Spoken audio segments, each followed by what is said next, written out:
Hello. So today we're talking about vocal function exercises, which are a set of systematic voice manipulations, just like physical exercises, created to strengthen and coordinate the laryngeal musculature and to improve engagement between the airflow, vocal full vibration, and a supraglottic treatment of phonation. So there are four vocal function exercises: warm-up, stretching, contraction, and power. So the first exercise, or they're also known by warm-up, stretching exercise, contracting exercise, and adductory stretching exercise. So the warm-up exercise is very important since it's a warm-up, just like any physical activity. Before we lift weights or do some exercises, we need to warm up our muscles. The same exercises here.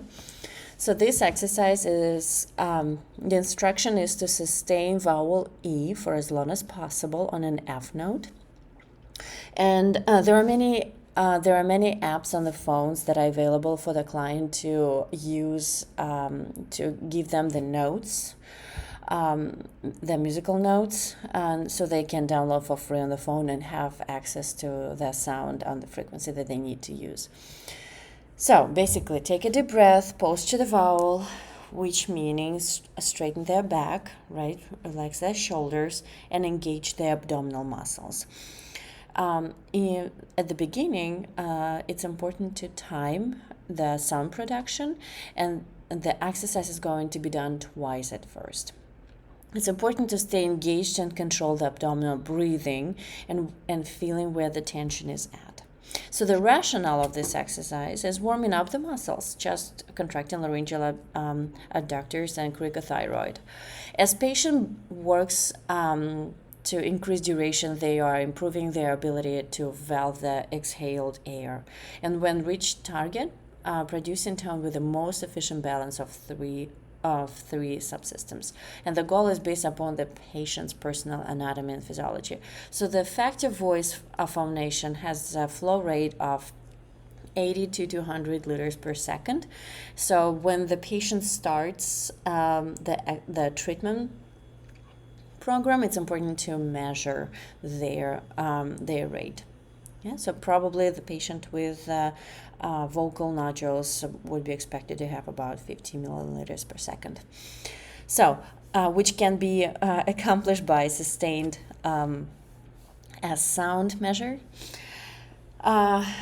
During this exercise, it's important to monitor breathing onset of tone, and posture and tone tone, right?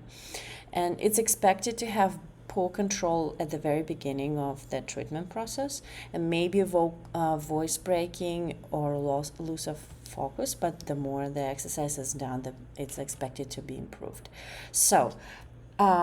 Sustained E sound on an F note. So I give it an F note.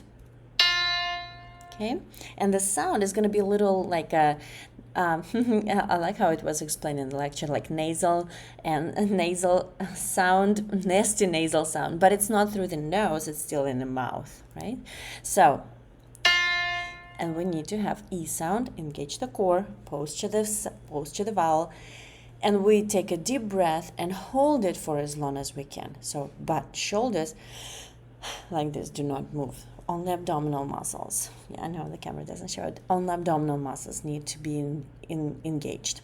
Yeah, so for as long as we can, we're going to time the sound production. Okay, take a deep breath.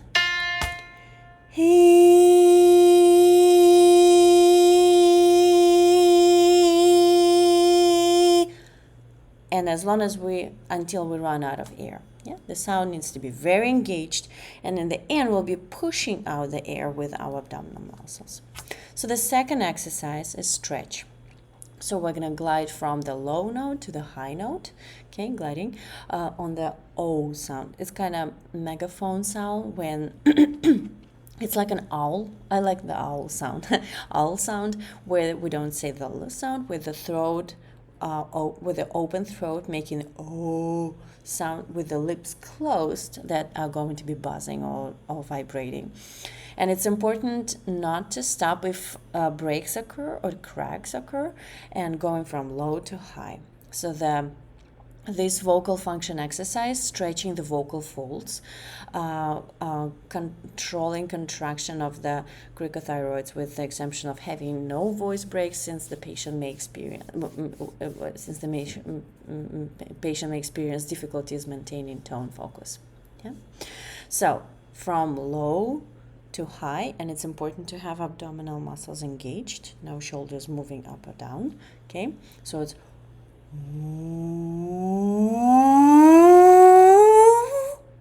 yeah, so from low to high. Okay, and it stretches, right? So from low to high, we're stretching our muscles, right? So this is a thyroid, we're stretching them.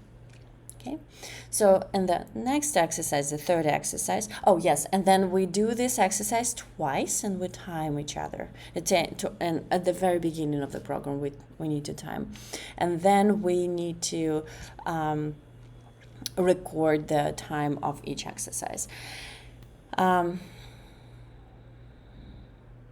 Yes, so this third exercise is contracting, similar to stretch exercise, but we're going to glide from high, but it's not too high, it's rather comfortable tone, to low.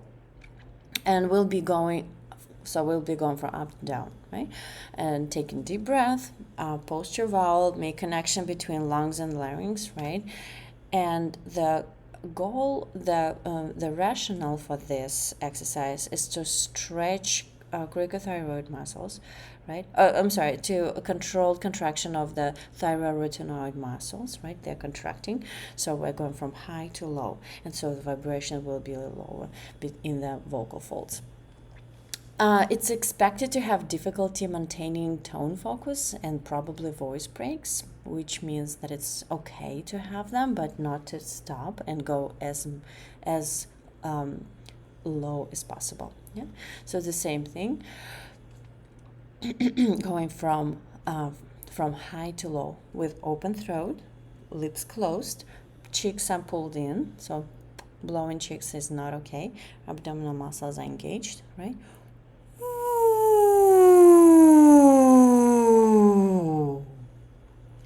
So we're stretching our vocal folds from the comfortable high to very low. Yeah. And the last exercise is power exercise, right? We're stretching the muscles, sustaining 5 musical notes. So in the app that I'm using, it has a piano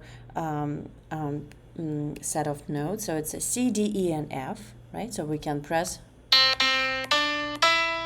all of them for each exercise, and the client is going to do the same thing, sustain each musical note as long as possible twice on each note, using the same inverted megaphone technique that were used in the previous 2 exercises. So taking a deep breath, posture vowel, right, kind of all, so it's opened in here, but the lips are closed and they're vibrating, engaging abdominal muscles. So what this does is stretching and strengthening the muscles on different frequencies. So it gives us the range of motion in the vocal folds, so we can stretch our muscles and use them properly, so they can adduct properly. So it's important to time and see how long you can hold it, and it's important to establish a baseline, which means taking the highest number of each pair of their pair of each exercise, and then divide by sum of 6. So the second exercise data, the highest number, the third exercise data from the highest number, and the fourth exercise, there are 4 sounds, right? And from each pair you need to take data, and then divide by 6, right? Because there are 6 exercises, and that's a daily maximum phonation score, and it needs to be reported. And so at the beginning, the client would be repeating the set of exercise in the morning and in the evening, and keeping the record. So they need to track their progress and try to meet goals and see where they are. And the goal is to improve the abductory strength at different pitch level, and improve the adductor of the vocal folds. Yeah. So the power exercise, right, is sustaining O sound on each sound. So on each musical note. So it will be C, D, E, F, probably. It depends on the person's ability. So if they are uncomfortable with their note on these notes, I would move 1 or 2 tones higher or lower. Yeah, so that's a C, right? So there will be, take a deep breath, shoulders, back is straight, shoulders down, abdominals are engaged, posture the vowel. And as long as they need to sustain that sound. Ooh.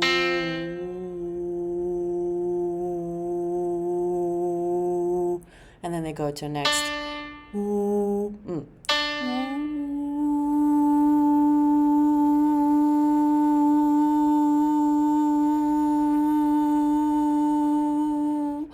Really try to engage the abdominal muscles.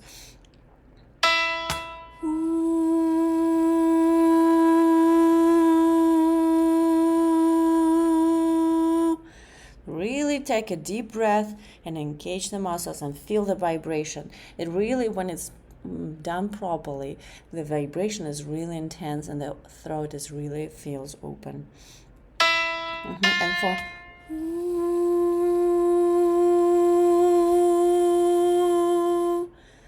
and then I'm timing so the client will be timing each sound production and then establish the baseline, and the maximum foundation score will be established. So these are the 4 exercises, the 4 vocal function exercises that I used for treatment, and then they really do work if they're done properly, and they are difficult to stay focused on, because at first the client needs to complete them, each exercise twice a day, and then they need to try. It takes daily practice and really commitment and motivation to stay on. So then gradually the amount of exercises decreased, but then their vocal production will be longer for the warm-up, and then yes, there's a chart that they can follow. Yeah. So these are the vocal function exercises. I really enjoyed practicing them. So yeah, thank you.